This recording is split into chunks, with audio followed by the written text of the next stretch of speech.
Bismillahirrahmanirrahim. Alhamdulillah. Salatu wassalamu ala Rasulillah.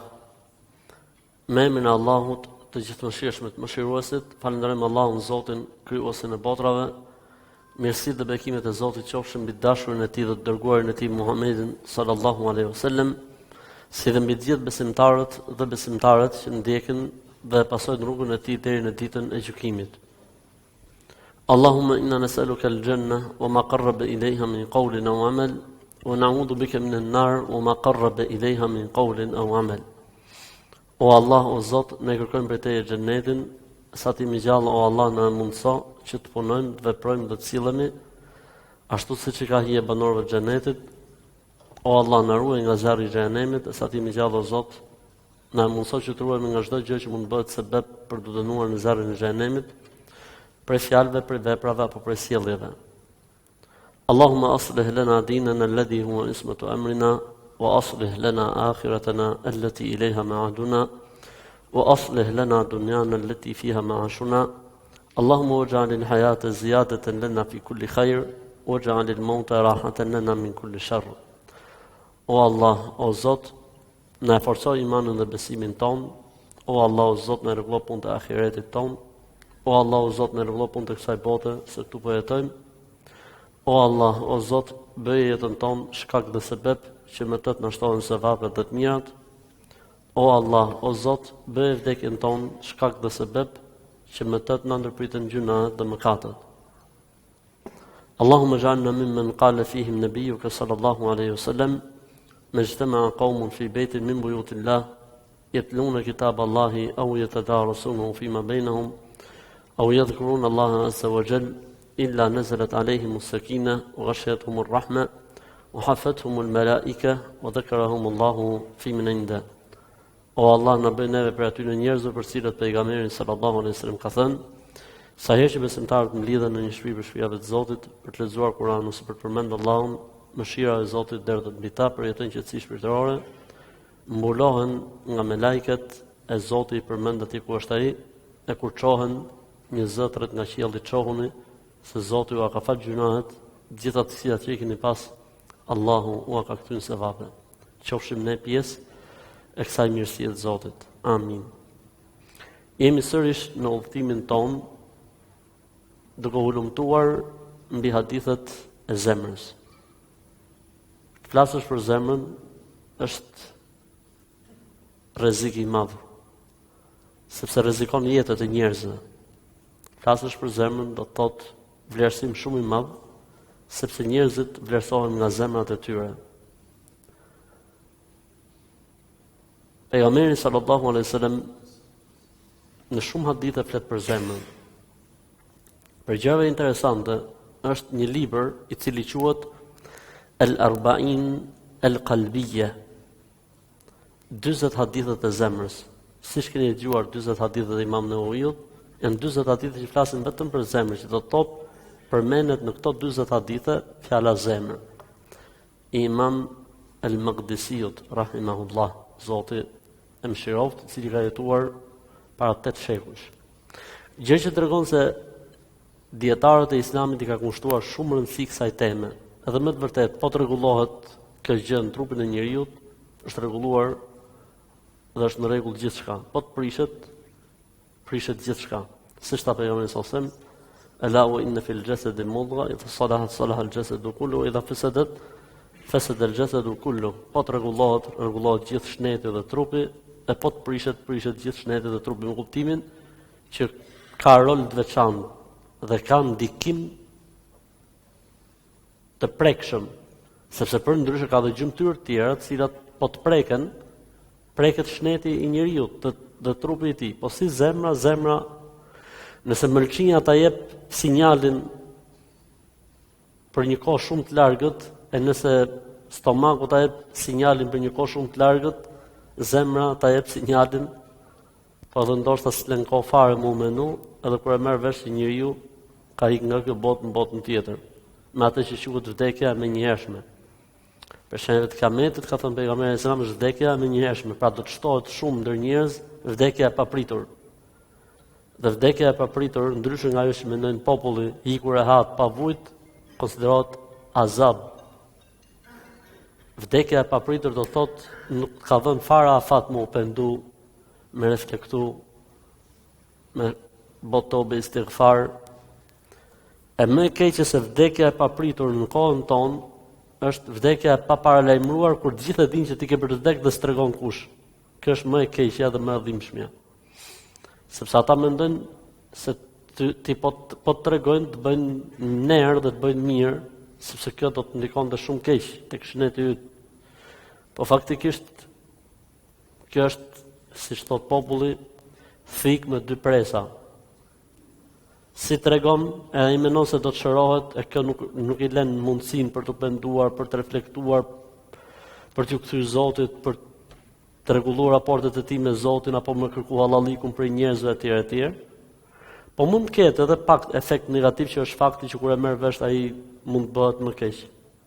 Po unë mendoj se dobia e tregimit e mos më lën këtë njeri nga një vdekje e mëshirshme, dhurat për Zotit që ky njeri të ketë kohë më u kthy, më u pendu, më reflektu, me la hesapet, me shly detyrimet, me përmend borxhet etj, me ja kalu vdekjen nga një vdekje që ja do Zotit të mëshirshme në një vdekje siç ja duan njerëzit të pamëshirshme. Zoti ja deshit mëshirshme, se ja dha një smundje e cila sipas doktorëve ka një afat për shembull. I thonë dhe 3 muaj jetë edhe 1 vit jetë. Kjo është e mëshirë për Zotin. Pra Zoti mos sikur po i thotë ti njëri jo ke edhe 1 vit jetë. Kështu që rregullon çka ke prish më përpara. Por njerëzit nuk i tregojnë. E harrojnë njerëzit se njeriu në natyrën e tij është që kur ngopet nga jeta. Ai ndoshta mund të ketë 1 muaj jetë apo 1 vit jetë, mirë pa ai prapë mendon se do të jetojë pafundësisht apo ka shpresë se mund të jetojë apo mendon se ka bërë të shku më shumë se sa ka jetuar deri tani. E rëndësishme, kjo nuk është tema, po thjesht më erdhi në mend tani që dua të them që vdekja e zemrës është vdekje më e keqe se vdekja e trupit. Verbimi i zemrës është më i keq se verbimi i syve. Për këtë arsye i kushtohet rëndësi në Kur'an shumë zemrës. Në kuptimin shpirtëror, në kuptimin kuptimor, jo thjesht që ne duhet të jemi të rregullt me analizat e zemrës në kuptimin fizik, por në kuptimin shpirtëror, zemrën duhet me pas shumë kujdes. Sepse një lajthitje e zemrës apo një rrëshqitje e zemrës do të thotë ndoshta pasoja ekstreme në jetë dhe në sjellje, në vepra. Nësa lajthitjet e tjera janë lajthitje të kapshme, mund të kapen, mund të rregullohen, ndërsa lajthitjet e zemrës dhe rrëshqitjet e zemrës janë të rrezikshme.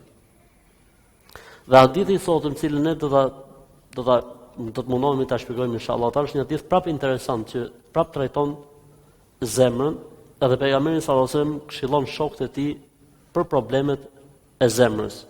Si më thënë pejgamberi alayhi salatu wasalam orienton sahabët dhe orienton ndjekësit e tij se gjëja më e rëndësishme për cilën duhet t'i kushtojnë rëndësi është zemra dhe punët e zemrës. Zemra dhe punët e zemrës.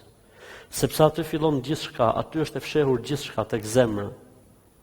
Çdo gjë pastaj vjen e mbështetur mbi zemrën. Dhe nëse vjen diçka që s'ka lidhje me zemrën, është falsitet. Është problem shumë i madh. Pra nëse vjen diçka nga veprat dhe gjymtyrët e njeriu, nga gjua e tij, nga veprat e tij, s'ka lidhje me zemrën e tij, ky është problem shumë i madh. Se lind pyetja nga vin këto fruta kur rënja nuk është e atill. Si ka mundësi? A është shtirje? A është dëshirë?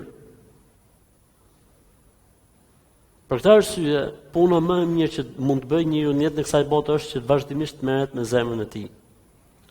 Asnjëherë mos të kënaqet me veprat e tij, vazhdimisht kritikoj veten e tij, vazhdimisht mendoj keq, pse jo, për veten e tij. Si tha, edhe nëse njerëzit flasin mirë, ti s'ke punë çfarë thon njerëzit për ty. Ti e di shumë mirë veten tatë se kush je. Për këtë arsye thoshte njëri për burrave të moshëm, prej mëshirës më të madhe ndaj Allahut, ndaj robëve të tij është se punët e zemrës i kalon në çefta. Se pastaj do të ishin të zbuluar njerëzit.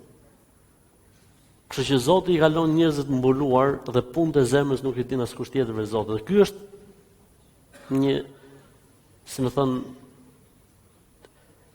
një thirrje që përderisa punët e zemrës nuk i din tjetër kush përveç Zotit, atëherë duhet më morë shumë me zemrën. Sepse njerëzit të vlerësojnë me atë që shohin prej teje, me atë që ti ju paraqitesh, ndërkohë që Zoti i madh din se si ti e ke zemrën. Zoti na ruaj për asaj zemre e cila është e dobët dhe ne ndukje të jashtme dukemi të fortë. Për asaj zemre e cila është e smurë dhe ne ndukje të jashtme dukemi të shnetshëm. Për asaj zemre e cila nuk ka atë imanin e duhur e ne ndukje dukemi sikur kemi shumë iman edhe besim. Zoti na ruaj. Më mirë një zemër mirë dhe e fortë në besim, edhe ndoshta ndonjë dukshmëri jo e madhe, se sa një zemër e dobët dhe një dukshmëri e çuditshme dhe e mahnitshme. Allahu na ruaj. Jemi sot në një hadithin transmeton njëri prej shërbëtorëve të pejgamberit alayhis salam, për aty njerëzve që u zotuan se do të jenë shërbëtorë të pejgamberit alayhis salam pa kërkesë në pejgamberit alayhis salatu wassalam. Saubani radhiyallahu ta'ala anhu. Hadithi ka një ngjarje interesante dhe tregon se si sahabët i përjetonin ajetet e Kuranit. Ajeti i Kuranit flet për një kategori njerëzish që s'ka lidhje me shokët e pejgamberit alayhis salam. Ajeti numër 34 i surës Tawbe kur ka zbrit, ajeti ka zbrit për hipokritët. Alladhina yaknizuna adh-dhahaba wal-fiddata thumma la yunfiqunaha fi sabilillah deri në fund ajetit. Ata të cilët depozitojnë, rezervojnë arin dhe argjendin dhe nuk e japin për hir të Zotit, në rrugt të Zotit, në kauzën e fesë të besimit, përgëzoi o Muhammed me një dënim të dhëmshëm atë ditë kur do të skuqet ky flori dhe ky argjend, kjo serm në zjarr xhenemit, e me të do të skuqen barqet, shpinat, deri në fund ajetit. Ajeti, unë thash, domethënë, kushdo që e lexon ajetin e kupton që s'ka të bëjë me besimtarët, as s'ka të bëjë me shokët e pejgamberit alayhis salam. Kur ka zbritur ajeti kuranor dhe pejgamberi sallallahu alajhi wasallam e kishte traditë që kur zbriste një pjesë nga Kurani u thoshte shokëve të tij në përgjithësi dhe komisionit të Kuranit në veçantë. Dhe largohet pejgamberi alayhis salam, mblidhen shokët e pejgamberit alayhis salam. Dhe si më thënë, këtë mezhlis po e drejton të Thaubani radhiyallahu anhu. Dhe në mezhlis ishte Omeri radhiyallahu anhu dhe disa tjerë. A e morët vesh se çfarë ajeti ka zbritur mbi pejgamberin alayhis salam? Po, gjithë ishin koshient se cili ishte ajeti që ka zbritur. Po atëherë, si t'ja bëjmë? Dhe cila është pasuria që ne duhet të depozitojmë dhe të rezervojmë nga jeta e kësaj bote? Kjo ishte pyetja e mezhlisit. Thash, pavarësisht pse zbriti ajeti, pavarësisht qëllimit të ajetit, do shif si e jetonin këta njerëz Kur'anin. Nuk ka ndodhur ndonjëherë që sahabët lexojnë një ajet kuranor dhe të mendojnë se Zoti ka për qëllim diçka tjetër që është jashtë personit të tyre. Edhe nuk ka rrugë tjetër dhe mënyrë tjetër për të bërë preukupi me këtë Kur'an, vetëm se kjo mënyrë. Me menu çdo ajet sikur po drejtohet ty. Dhe mos me pas siguri nga asnjë ajet. Ju e dini shumë mirë rastet se si pejgamberi sa s'do të ndalim në këto raste, pejgamberi sa lexonte ajetet e Kuranit dhe i trajtonte si të ishin për të, megjithëse s'kishin lidhje me të. Ose siç thot hadithi i njohur, hadithi i Abdullah ibn Mes'udit, i cili thotë u falën një natë mas pejgamberit alayhis salam, sallallahu alaihi wasallam. Ai hadithi i gjatë që lexoi Bekarën, thotë lexoi Ali Imranin, pastaj thotë lexoi El Maiden, pastaj u kthy tek Nisa në një rekat. Thotë sa herë që kalonte në një ajet ku kishte mëshirë ose shpresë, i kërkonte Zotit. Dhe sa herë që kalonte në ndonjë ajet që kishte dënim apo ndëshkim apo ajet e xhehenemi, i kërkonte mbrojtje Zotit. Kaq më thon. Për këtë arsye, mënyra se si ata kanë nxjerr perla në komentimin e Kuranit është krejt tjetër nga mënyra se si ne për shembull komentojmë Kuranin sot. Sepse ata kanë konsideruar Kuranin si një mesazh direkt nga Zoti tek personi. Ndërsa ne e largojmë shumë mesazhin që na vjen prej Zotit, themi ky Kur'an i ka zbrit pejgamberit alayhis salam. Pejgamberi sallallahu alajhi wasallam e ka komentuar Kur'anin, e ku pastaj themi këta ajete janë për kafirët, për muslimanët, për munafikët e tjerë, ndërkohë që ne asnjëherë duke sikur s'kemi s'na ka për qëllim Kur'ani. E rëndësishme. Tha Omeri, unë aja përgjigjen për këtë punë. U çu Omeri radhiyallahu anhu dhe e arriti pejgamberin alayhis salam. I vi devës dhe arriti pejgamberin sallallahu alajhi wasallam. Dhe i tha ja Rasulullah, e je malin në tëkhidh. O pejgamberi i Zotit, atëherë çfarë pasurie ne marrim prej kësaj bote? Qala li yattakhidh ahadukum qalban shakira wa lisanan dhakira wa imra'atan salihatan ose zawjatan salihatan ose zawjan salihan tu'inuhu ala amri al-akhirah wa fi riwayatin tu'inuhu ala imanihi wa amri al-akhirah. Përgjigjet pejgamberit sallallahu alajhi wasallam dhe i thotë, pasuria më e mirë që mund të mbledhni nga kjo botë është një zemër falëndëruese, një gjuhë përmendëse e Allahut, një bashkëshorte, po mund të lexohet dhe bashkëshort, vepër mirë që të ndihmon në udhëtimin e ahiretit, dhe një transmetim që të ndihmon për imanin tënd dhe për ahiretin tënd.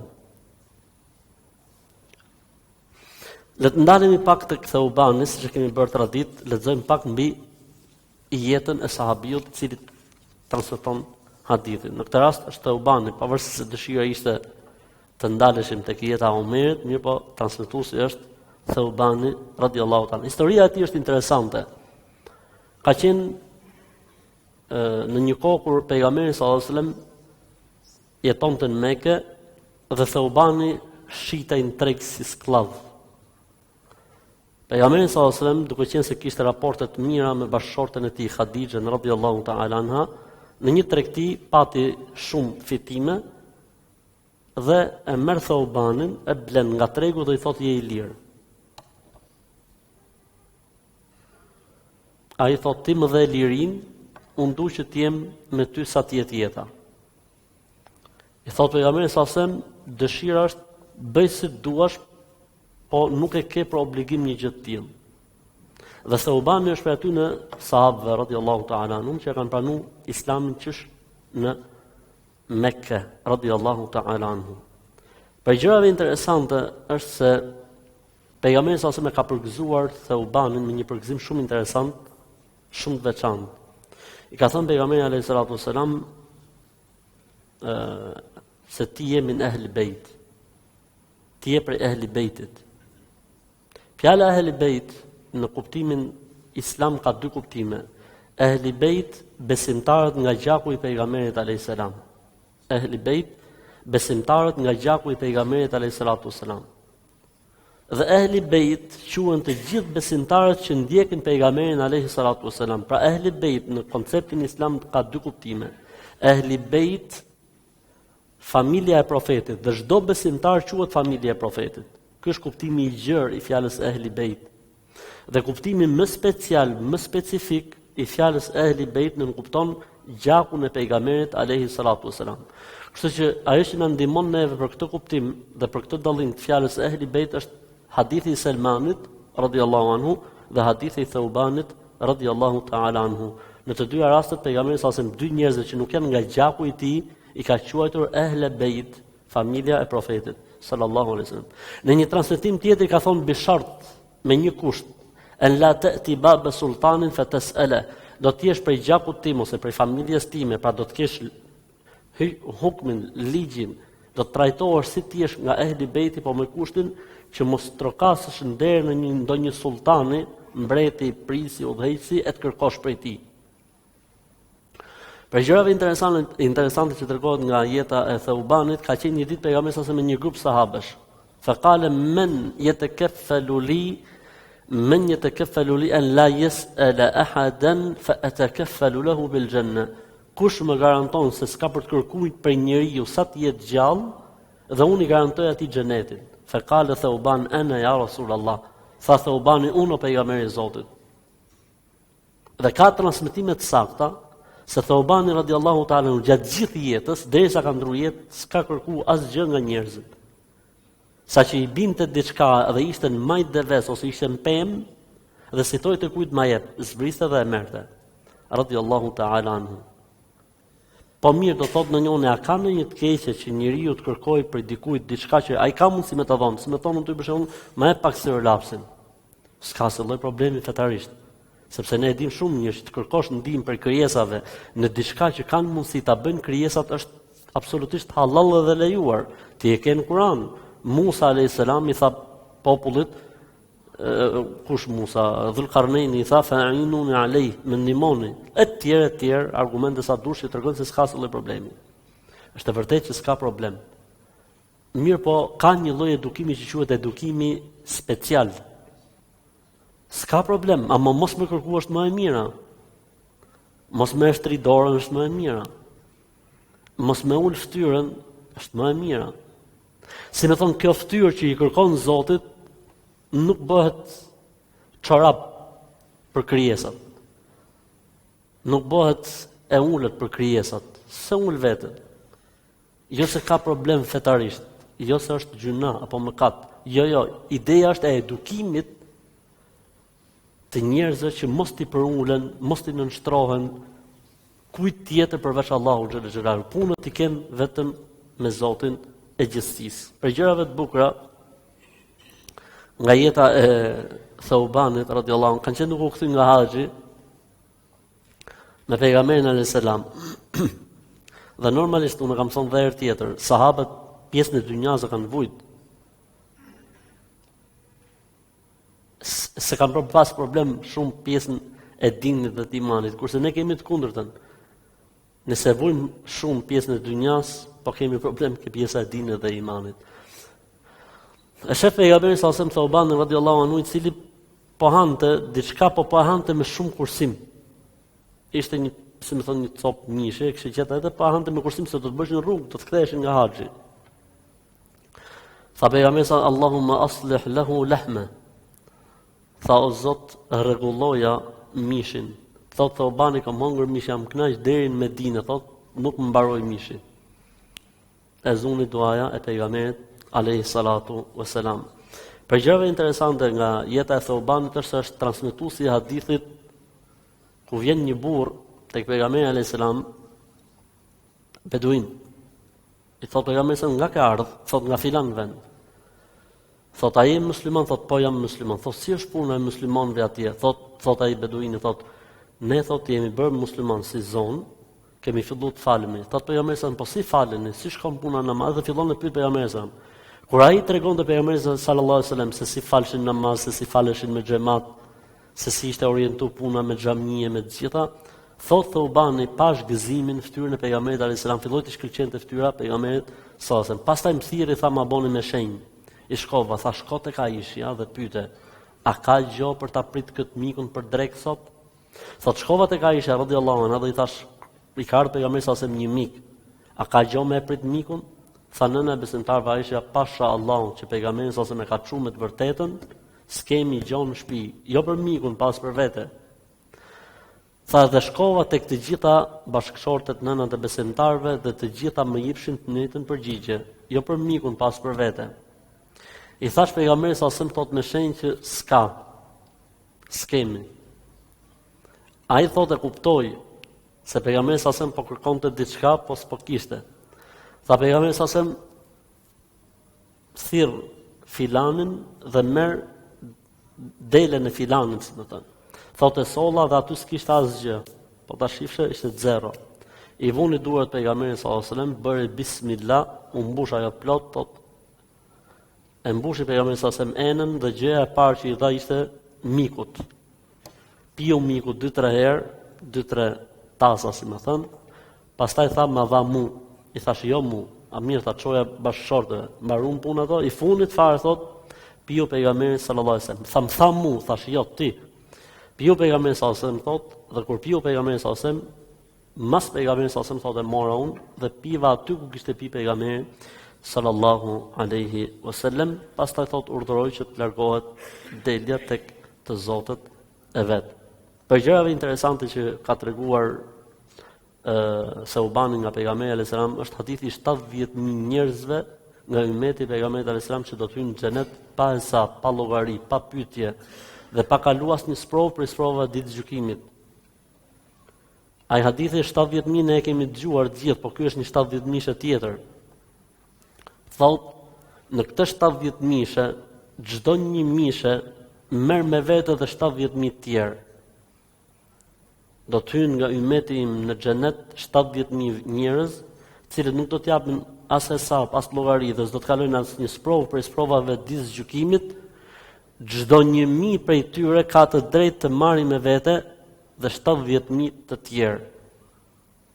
Pra 70.000, pjesëtim për 10 sa i bjerë 7 apo jo? 7 nga 70.000. Edhe 70.000 janë fillim, 8 nga 70.000 sa bëjnë? 560.000. Pra ata që kanë probleme me lëndën e matematikës. 560.000 janë ata të cilët do të hynë në xhenet pa hesab, pa llogari dhe pas një lloj sprove për sprove, përveç aty në 70.000 të hadithit të kujt. Kush e transmeton hadithin e 70.000-s? A Ukashja tha, më bëj a ti jam unë për ty në për transmetues, nuk është Ukashja. Hadithi njohur, hadithi 70.000 ata të cilët nuk kërkojnë rukje, ata të cilët nuk shërohen me djegje dhe ata të cilët i mbështeten Zotit dhe ata të cilët nuk ndikohen nga besimet supersticioze. Ata që kanë 470.000. Atëherë 560.000 edhe 70.000 sa bëjnë? 630.000. Allahu Akbar. Domethënë, më shumë se gjysmë milioni e kanë të sigurt xhenetin pa hesab, pa llogari, pa kaluar asnjë sprovë për sprovave ditës gjykimit. Allahu na bëf për aty në. Amin. Shira e Zotit është e madhe, pavarësisht se ku jemi dhe si jemi. Për gjërave interesante nga jeta e Thaubanit radhiyallahu ta'ala anhu është se Thaubani është ai, e keni dëgjuar atë ditën e një sahabiu që një ditë shkoi tek pejgamberi sallallahu alajhi wasallam duke qenë dhe i tha o pejgamberi i Zotit, kur po na mungon një ditë ose 2 ditë, tha, na rrin menja tek ti, na merr malli për ty dhe bëhemi keq. Kurse kur ti nuk do të jesh fare, tha, dhe do të jemi në botën tjetër, i Zotit din se sa lart je ti e i Zotit di se ku jemi ne. A dini këtë ngjarje? Ky është Thaubani, ky që e ka transmetuar këtë hadith dhe ky është ai që kishte këtë merak për pejgamberin. Pra o vëllezër, nuk mund të mendohet, domethënë, dashuri si kjo. Dhe domethënë nuk mund të mendohet të ketë ekzistuar ndonjëherë. Nuk mendohet që thot ai tani po mendonte për në ahiret si i bëhet halli se do të kemi mundësinë e pasë ti kush e di ku je në xhenetet e Zotit shumë lart pra, e ne kush e di se ku jemi edhe s'do të kemi, domethënë ai bëhet merak se siç e kapot mallin në dynja për pejgamberin kur nuk e sheh një ditë apo 2 ditë, si do ta bëjmë thot në ahiret kur ti do të jesh ku do të jesh, e ne do të jemi ku do të jemi, i Zot e di se ku jemi. Që pejgamberi alayhis salam i dha përgjigjen e bukur, e cila gëzon çdo besimtar kur e lexon, qala ma tadri an al-mar'a yuhsharu ma'a man ahab. A nuk e di, i tha ti, se njeriu do të ringjallet me atë që e ka dashur më së shumti. Allahu na bëfër atyre që më së shumti në jetë duan pejgamberin sallallahu alaihi wasallam. Për gjërave interesante nga jeta e Thaubanit radhiyallahu anhu është se i vjen njëri prej tabiinëve. Dhe i thot, ajeti për shokëve të pejgamberit alayhis salam thot po. Thot kam një pyetje thot për ty, thot po. Thot kush është puna më e dashur tek Allahu? Këti i erdhi kjo pyetje, më thonë i erdhi kështu si e papritur. Ja bëni prap pyetjen, kush është puna më e dashur tek Allahu? Ja bëni prap, ky s'po jepte dot përgjigje. Pastaj erdhi në vetë dhe tha, është e njëjta pyetje që unë ja kam bërë pejgamberit sallallahu alaihi wasallam. Dhe më është përgjigjur pejgamberi sallallahu alaihi wasallam dhe ka thënë: "Alejke bi kathrati sujud, fa innaka lan tasjuda lillahi sajdatan illa rafa'aka biha darajatan wa hatta biha anka sayyi'atan." Të njëjtën pyetje tha ja kam bërë pejgamberit sallallahu alaihi wasallam, i cili më tha: "Bëj sa më shumë sejdë. Se sa herë që ja bën Allahut një sejdë, Allahu më të ka për të ngrit një grad e Allahu më të ka për ta fshi një gjuna." Thaubani radiallahu ta'ala anhu na tregon një ngjarje shumë interesante nga jeta e pejgamberit alayhis salatu wassalam. Thot isha në der, pejgamberi sallallahu alaihi wasallam ishte ul me shokët e tij dhe vjen një hebre për hebrejve të Medinës. Dhe më kërkon që ta lej të futem, thot dhe e lash kur erdhi thot në der, tha o Muhammed, thot e shtyva thot aq fort sa që desha rrëzova. I tha ç'kem tha ai tha. Tha si thu pejgamberit alayhis salam o Muhammed, thuaj o pejgamberi i Zotit. Sobani tani po bonte korrigjimin. Tha ai është pejgamberi i Zotit për ju, tha po jo për mua. Tha pejgamberi sa se më lërë o Theuban, se mu familja më ka quajtur Muhammed, nuk ka quajtur pejgamber. Mu familja më ka quajtur Muhammed, kështu që çifuti është në rregull. O Muhammed po thot. Tha o Muhammed tha sallallahu alaihi wasallam, tha kam për ty tha disa pyetje. Nuk i përgjigjet këtyre pyetjeve vetëm sa ai që është pejgamber. Po u përgjigje e pejgamber. Tha pejgamberi sallallahu alaihi wasallam, a të bën dobi po të përgjigjem? Nëse të bën dobi më mirë mos pyet. Tha unë do të pyes tha dhe kam për të ngjuar, se çfarë bëj e di vet. I tha pyet. Tha kur do të ndrohet toka ditës së gjykimit, ku do të jenë njerëzit? Pyetja e parë. E keni dëgjuar këtë hadith ndonjëherë? Keni dëgjuar besoj. Ku do të jenë njerëzit kur ndrohet toka? Ku do të jenë? Qala fi dhulmatin dun al-jisr. Tha pejgamberi sa në errësirë para urës, se do të ndrohet toka e gjykimit, nuk do të jetë kjo tokë. Pavarësisht se ringjallja do të jetë mbi këtë tokë, po kjo tokë do të ndrohet, sepse s'duhet të ketë dita e gjykimit, as toka e ditës së gjykimit asnjë lidhje me tokën e kësaj bote, në të cilën ka pas gjakra, në të cilën ka pas padrejtësi dhe në të cilën ka sinjale dhe shenjat njerëzve. Tha fi dhulmatin dun al-jisr. Tha men awwalu man yajtazu al-jisr. Tha kush do të jenë parët që do të kalojnë siratin? Pyetja për ju. Kush do të kalojë siratin i pari? Profesor Muhammed Sasa.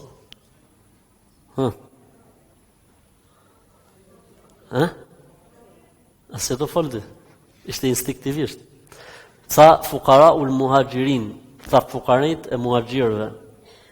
Tha ma awwalu ta'ami ahli al-janna. Tha cili do të jetë ushqimi i parë që do të hajnë banorët e xhenetit.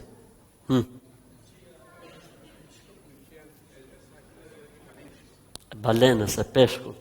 Tha zjadet u kebedin nun. Po mund përkthej edhe pankreasi. Kjo. Mund përkthej edhe pankreasi. Mirë. Tha u ayyu shay'in yut'imunahu awwalan. Tha pastaj çfarë do të hajnë për herë të parë? Që ajo do të jetë nisja, por çfarë do të hajnë si ushqim?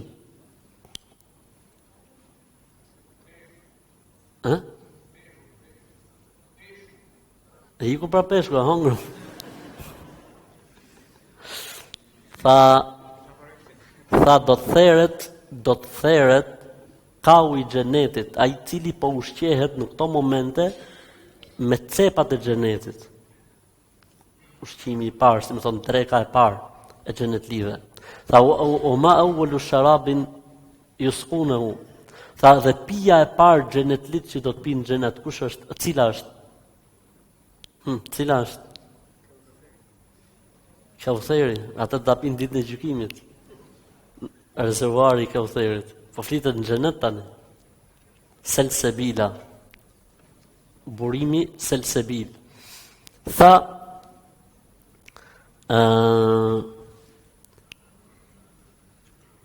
do të bëhet ca pyetje të tjera i tha. Tha pejgamberi sa se ma të bëjnë dobi, nëse të përgjigjem. Tha unë do të ngjoj, pastaj e di vetë se çfarë bëj. I tha kujt i ngjan fëmia i tha. Tha pejgamberi sa se në gjuhën e asaj kohe ai pejgamberi sa se ka thënë uji i atij që mund ujin tjetër. Po ta përkthejmë çik më kështu, lëngu i atij që mund lëngun tjetër. Po ta përkthejmë çik më shkencërisht, kromozonet e atij që dalin më shumë se sa kromozonet e tjetrit, që do të thotë nëse janë XX apo XY. Tha innaka lanabi. Tha je pejgamber. Tha do të besosh. Iku. S'ta asgjë. Tha pejgamberi sa se aty në që ishin prezent. Tha asgjë s'kom ditë për këtyre pyetjeve, kështu që jeni në rregull, kurse ka ditë pejgamberi, kështu që jeni në rregull, elhamdulillah. Rini të qetë, se mos thotë na njëri që kem shumë dopt në dijet islame. Tha pejgamberi sallallahu alaihi wasallam, tha asnjë nga këto pyetjet nuk e disha. Ai pyeste dhe mbinte sinjali nga Zoti i gjithësisë. Ai më pyeste dhe mbinte sinjali nga Zoti i gjithësisë. Për i gjëra interesante që ka transmetuar Thaubani nga pejgamberi sallallahu alaihi wasallam është hadithi i kafshëve të cilat i egërsiave të cilat i vërsulen gjahut të tyre. Tatada'a alaykumul umamu kama tatada'a e dini hadithin?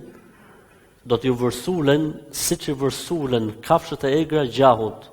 Qalu a min qillatin nahnu yawma idhin ya Rasulullah. Thamë pejgamberi i Zotit, do më thonë që do të jemi pak? Qala la. Tha jo, nuk do të jeni pak. Në numër do të jeni shumë. Walakin ghutha'un ka ghutha'is sayl, po do të jeni si puna e shkumës së detit. Cila është arsyeja? Tha arsyeja është se la yanza'anna Allahu min qulubikum al-mahabbata. Zoti do të largojë nga zemrat tuaja guximin dhe trimërinë. O yulqi fi qulubikum al-wahn. Në zemrat tuaja do të ketë wahn. Tha në pejgamberi i Zotit, e ç'është fjala wahn? Çfarë ke për qëllim me wahn? Tha hubbu dunya wa karahiyatul maut. Dashuria për këtë botë dhe urrejtja e vdekjes. Faktikisht si duhet jetë? Urrejtja e dynjas dhe dashuria për vdekjen. Urrejtja e dynjas dhe dashuria për vdekjen atëherë kur bëhet fjalë që kërkohet një gjë e tillë, po me qenë kjo konstante është problem shumë i madh. Allahu na ruaj.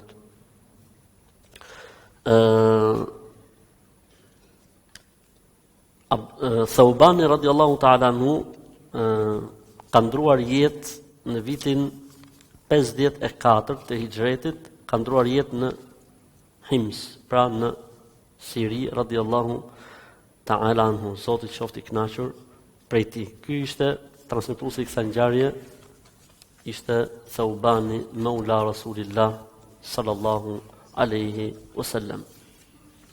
Atë le të shohim pak hadithin dhe të ndalemi tek hadithi jonë. O pejgamberi i Zotit, cila është pasuria që na sugjeron që të depozitojmë, të rezervojmë nga kjo botë? Përgjigjja ishte rezervoni ose depozitoni ose merrni nga kjo botë 3 gjëra, ose mundohuni që të arrini nga kjo botë 3 gjëra. Qalben shakira, zemër falendëruese, wa lisanan dhakira, dhe gjuhë përmendëse të Allahut, wa zawjan aw zawjatan salihatan tu'inukum ose tu'inuka ala amri al-akhirah, dhe një grua vepërmirë e cila të ndihmon për punë të ahiretit. Ndalëm tek fjalia e parë.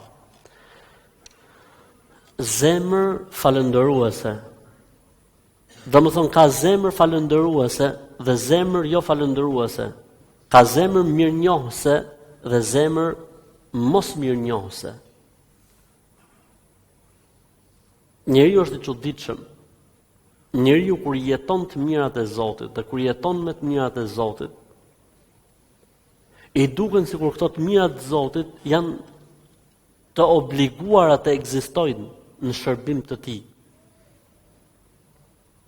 Për këtë arsye harron njeriu të jetë mirënjohës ndaj Zotit për mirësitë dhe begatitë që i ka dhënë i Madhi Zot. Zemra falëndëruese do të thotë për çdo mirësi që të ka dhënë Zoti, duhet të kesh mirënjohje. Duhet të tregosh mirënjohje.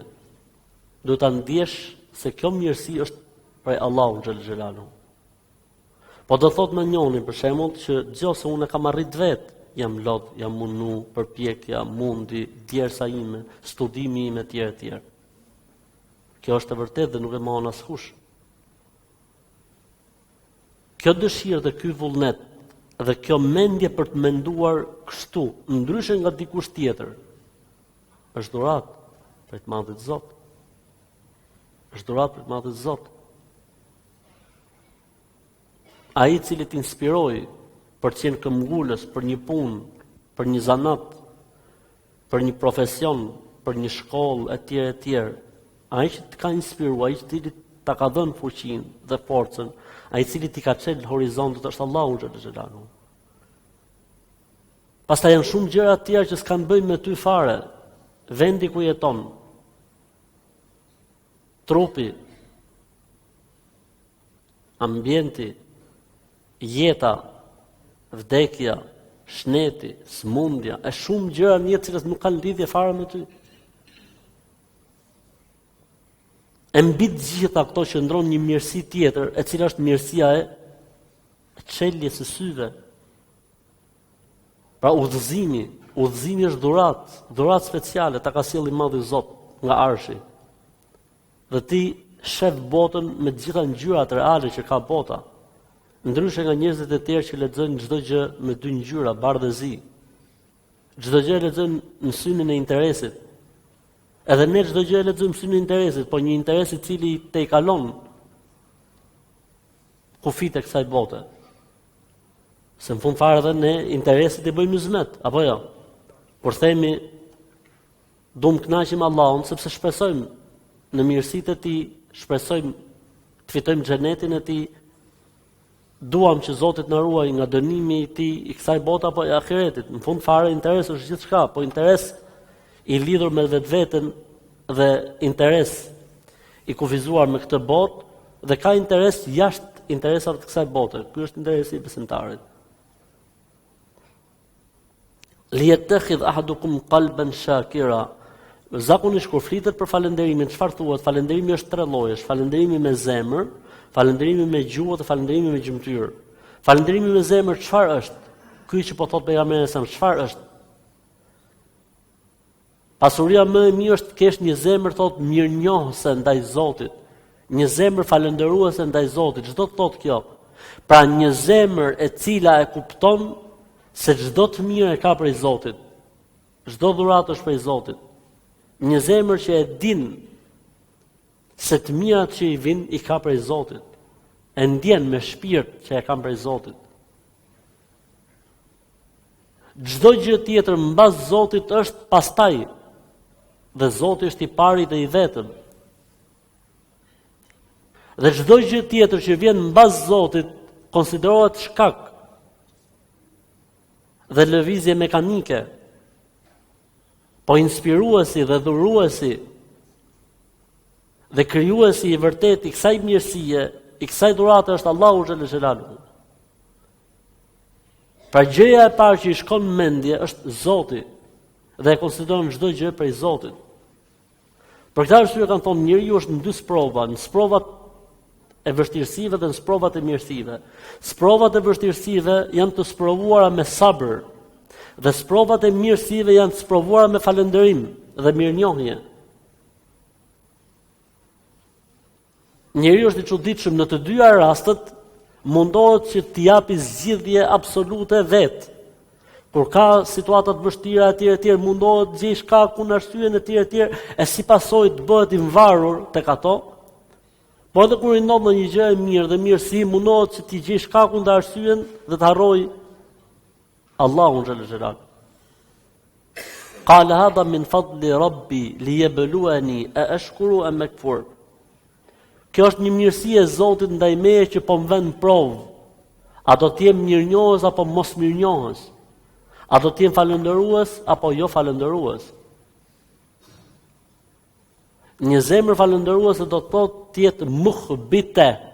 Muhbite do të thotë e përulur përpara Zotit xhallal xhelalu. Po, edhe kur i shkojnë punët marë, edhe kur i shkojnë punët mirë, edhe kur çdo gjë është si mas asaj që ai ka planifikuar, zemra e besimtarit është e përulur, sepse e din se është Allahu xhallal xhelalu ai i cili ja ka lehtësu dhe ja ka rregulluar dhe ja ka inspiru për të ecë në këtë lloj suksesi. Për këtë arsye çfarë themi ne? La haula wala quwata illa billah. La haula wala quwata illa billah. S'ka forcë dhe fuqi për të arritur sukses apo për të larguar nga të këqijat, vetëm se me fuqinë dhe suksesin që jep Allahu xhallal xhelaluhu. Për këtë arsye quhet la haula wala quwata illa billah, kenzun min kunuzil janna. Thesar prej thesareve të xhenetit. Do të thonë kjo ty t'jep në këtë botë një xhenet, një kënaqësi, një lloj qetësie, një lloj rahatësie sepse çdo gjë ja ke lënë Zotit. Nëse ndodhe mirë thuash për Zotit elhamdulillah, ty o Zot qofsha fal. E nëse ndodh diçka që nuk është e hajrit apo e mirë, prap thua Zot elhamdulillah, ti e di më mirë o Zotim se ç'është më e mira për mua. Sepse ti e di shumë mirë dhe je i qetë dhe i sigurt se Zoti s'ta ka me të keq. As nuk kënaqet po të shohë ty të vuj. Po thjesht ka vënë provë. E besimtari këtë e din. Zemra falëndëruese ndaj Allahu xhallal xhelalu është domethënë që ta ndjej siç ta pejgamberi sa në hadithin e njohur, hadithin Sayyid al-Istighfar. Sayyid al-Istighfar është një dua dhe një lutje që është mirë që muslimani ta bëjë çdo ditë, në mëngjes dhe në darkë. Çdo të thotë fjala Sayyid al-Istighfar, Sayyid al-Istighfar do të thotë lutja më e mirë për të kërkuar falje e Zotit. Istighfari më i mirë, Sayyid al-Istighfar, ai ka e lutjeve që shpreh pendim dhe pendes tek Allahu xhallal xhelalu. Ai ka më e mira, Sayyid, më e vlefshmja. Po pse është kjo më e mira dhe më e vlefshmja? Për dy arsye. Arsyeja e parë, se pejgamberi sa më ka thonë, kush e thot këtë lutje në mëngjes dhe vdes atë ditë është në xhenet e sigurt. Kush e thot këtë lutje në darkë dhe vdes atë natë është në xhenet, është e sigurt. Për këtë është të quhet ai ka më e mira lutje. E dyta është e pranuar, e sigurt, nuk është si lutjet e tjera që ti e bën jalla pranohet, s'pranohet. Kjo është e sigurt. Kush thot mëngjes kështu dhe kush thot në darkë kështu, mbaroi historia.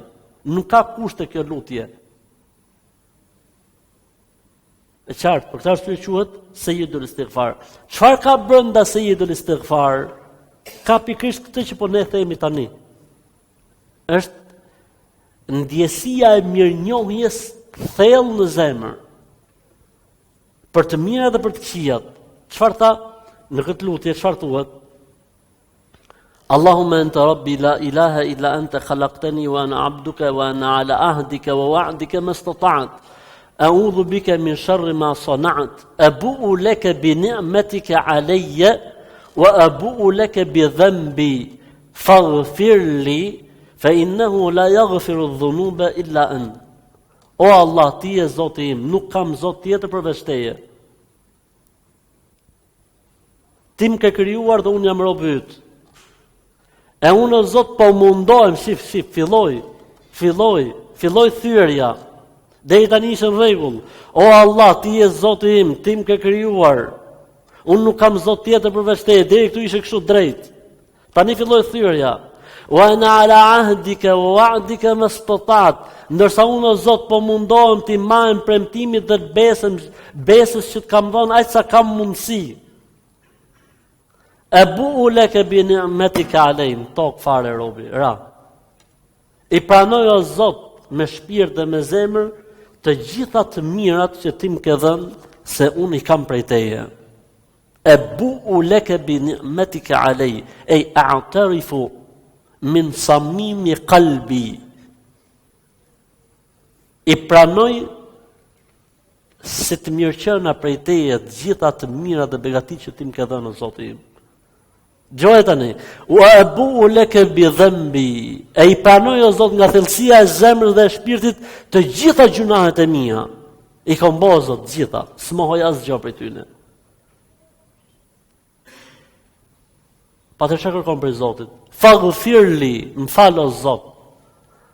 Fa innahu la yaghfiru dhunuba illa ant, se nuk i fal gjunahet kush tjetër përveç teje.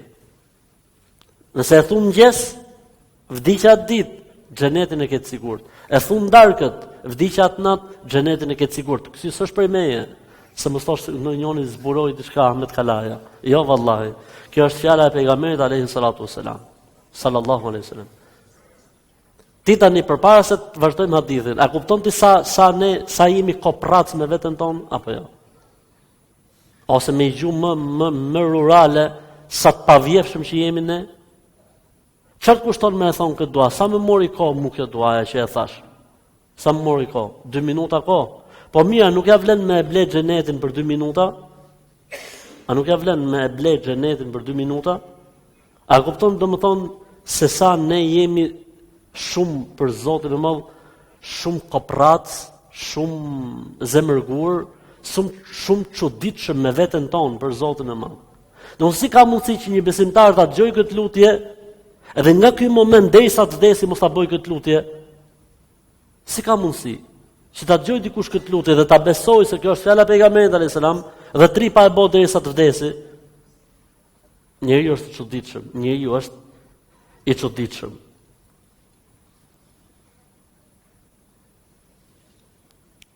Ta falëndrosh Allahun xhel xhelalu, do të thonë ta ndjesh së pari me zemër. Kjo është. Pastaj vjen gjuha, ta deklarosh me gjymtyr. Ta deklarosh, me gjuhë. E si deklarohet me gjuhë? Duke thënë elhamdulillah. Duke thënë elhamdulillah. Kur ti thua elhamdulillah, ke bë 2 gjëra të bukura. E para, ke përmend Zotin, dhe e dyta, je lut Allahun xhalla xhelaluhu. Kur ti thua elhamdulillah, je lut Allahut. Kush më shpjegon mua tani se si ka mundësi që kur ti thua elhamdulillah do të thosë se je lut Allahut? Se elhamdulillah do thotë falënderim takon Allahut. Ka thënë pejgamberi sallallahu alaihi wasallam, që të nimoj pak, wa khairu du'ai la elhamdulillah. Lutja më e mirë që bën njeriu është me thonë elhamdulillah. Tani se ku është lutja ka elhamdulillah, ja më thoni pak. Ha? Ku është lutja këtu? Robi është falëndërues. Ky është pohim.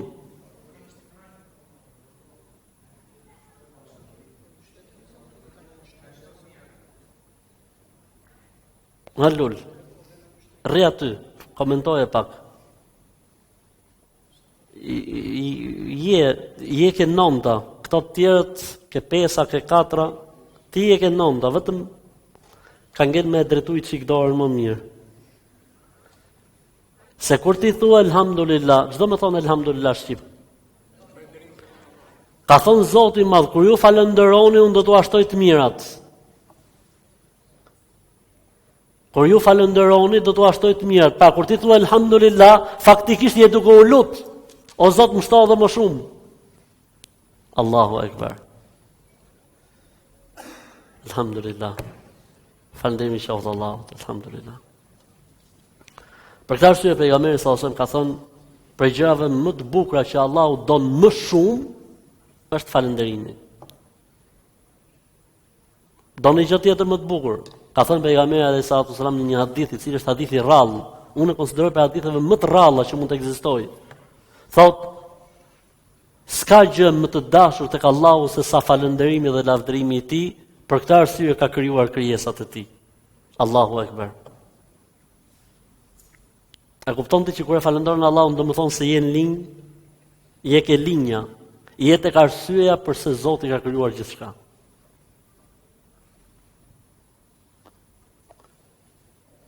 Ndërsa falënderimi me gjymtyr është që mos se unë e di që kjo tema e falënderimit është thënë dhe është përsëritur shumë herë, shkurtimisht falënderimi me gjymtyr është sprova e falënderimit faktikisht.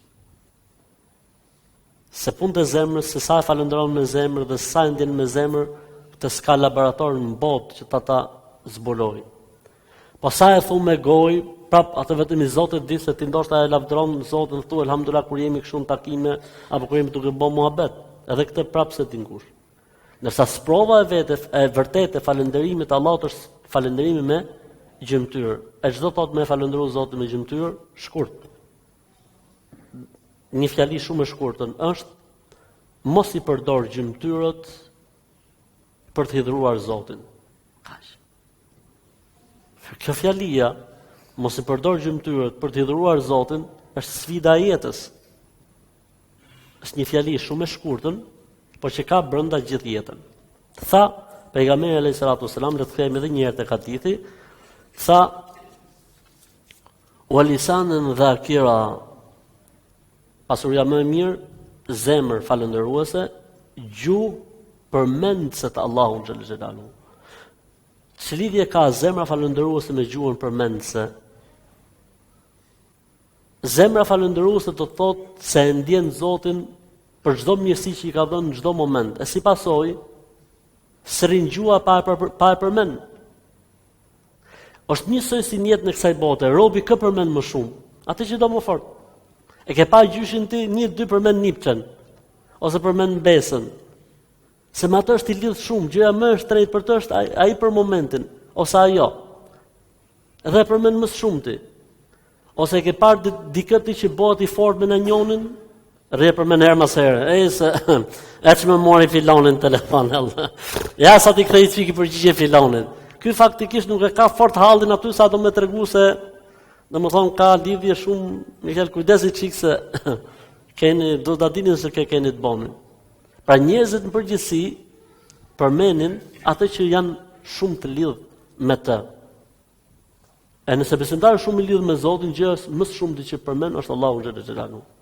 Për këtë arsye këto dhikret tona të vobekta të Zotit në ditë natë, po t'i krahasojmë me dhikret e sahabëve, do thonë kupton se sa kanë pas ato në zemër dhe sa e kemi ne në zemër.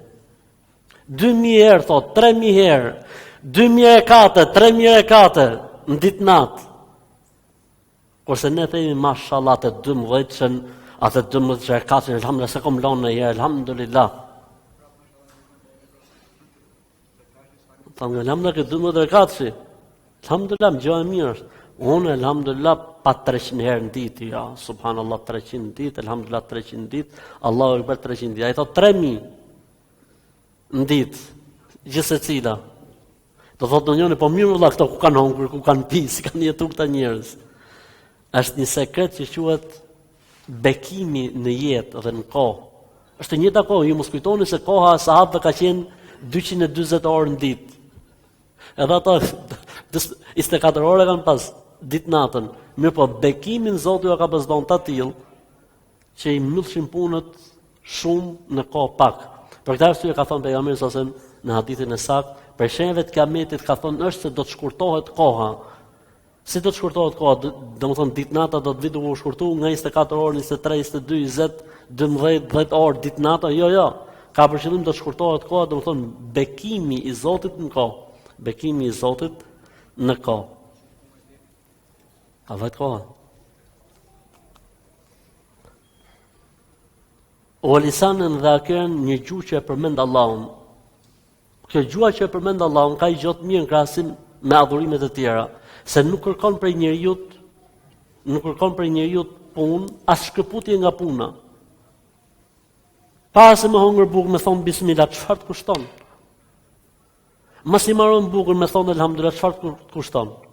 Kur del nga shtëpia me bë bismillah, çfarë të kushton? Dhe me boj dua të vogël. Që është për ty, me të rujt Zotin nga shejton, nga xhin, nga syni i keq, nga e përfolme, është për ty. Kur futesh në shtëpi, thuash bismillah, t'japësh selam kur futesh në shtëpi. Asalamu alaykum wa rahmatullah.